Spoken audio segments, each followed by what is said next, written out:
সামনে যা। রিয়াজুল জাল টানে আর জামির হোসেন মাঝখানে জালের যাতে লেজটা নিচে লাগে সেভাবে পাও দিয়ে টানতেছে। আর দুইজন জালে, আরেকজন রিয়াজুলের মামাতো ভাই, তারা পাঁচজন প্রজেক্টে অংশগ্রহণ করেছে। জাল দিয়ে খেও দিচ্ছে। দেখা যাক মাছের পরিমাণ কি কতটুকু পায়। এই প্রজেক্ট রিয়াজুল, জামির আর সুরভির মা তিনজনে জালাল সরকারের কাছ থেকে 30,000 টাকার বিনিময় করেছে। আর জালাল সরকার প্রায় 60-70,000 টাকা ব্যয় করে প্রজেক্টটা করেছিলাম আনন্দে, কিন্তু নিরানন্দের বহিঃপ্রকাশ। পানি এসে তসতস করে দিয়েছে সেই প্রজেক্টকে। তারপরও 30,000 টাকা বিক্রি করে দিয়েছি আলহামদুলিল্লাহ।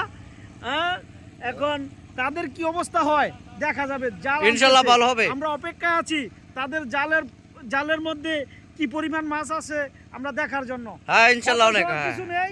প্রথমবার, তারপরে দ্বিতীয়বার, তৃতীয়বার খাওয়া হবে। জামির এই মাঝখানে থাকতে হইব। খাওয়া হবে ইনশাআল্লাহ, ভালো ভালো খাওয়া হবে। দেখছনি গ্যাপটায়, এই গ্যাপ থাকলে হইতো না।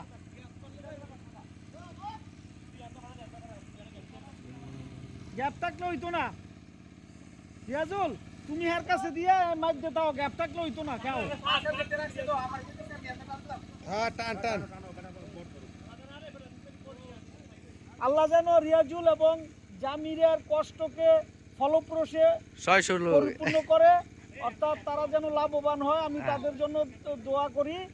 আর আমার লস হইলে হইছে, জামির আর রিয়াজুল এবং সুরভির মা যেন লাভবান হয়। আমার তারা একটা নতুন ব্যবসা নিয়ে নামেছে, মাছ লাভ দিয়েছে ইনশাআল্লাহ। মাছ এই মুহূর্তে দেখা যাচ্ছে।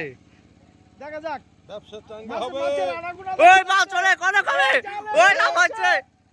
দেখা যাক মাছের সৌন্দর্য দেখবো। দেখা যাক খৈল মাছ দেখা গেছে। আরে এই সারাটি লেগে রে মাছ যাইব কেন।